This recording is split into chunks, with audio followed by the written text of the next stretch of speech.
So you're not quite sure how to implement risk management into your disability service? I gotcha. Let's go.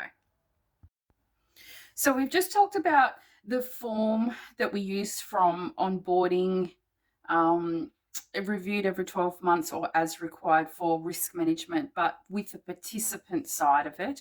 If you haven't followed along, go and have a look at the last couple of videos. But extending on from that form, because we talked about this, we use this form to identify things like, all the risks around that person. So, in-home risks, health, mobility, finance, abuse, neglect. It might be identity, if I can speak properly, choking risks, all that type of stuff.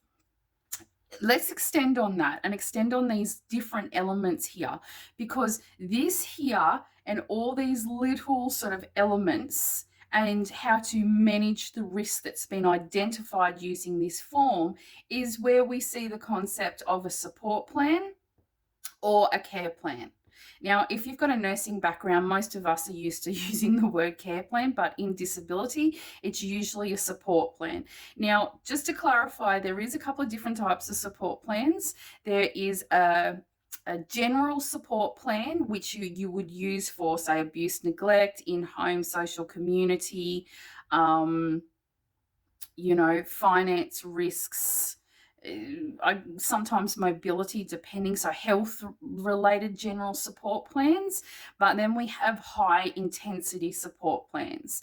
So and just let me be clear before I go on, and I will say this now in the next couple of videos, if you, and I never ever ever ever ever want you to forget this, if you read the word plan in the heading of a document anywhere, so it could be person-centered plan, it could be business plan, it could be risk assessment plan, person-centered plan, any type of the word plan, right? This is where that document needs to be released to all key stakeholders involved in the whole situation. So family, it could be to allied health, so behaviour support plan, for example, like family, the participant has to sign off and acknowledge it, or a guardian.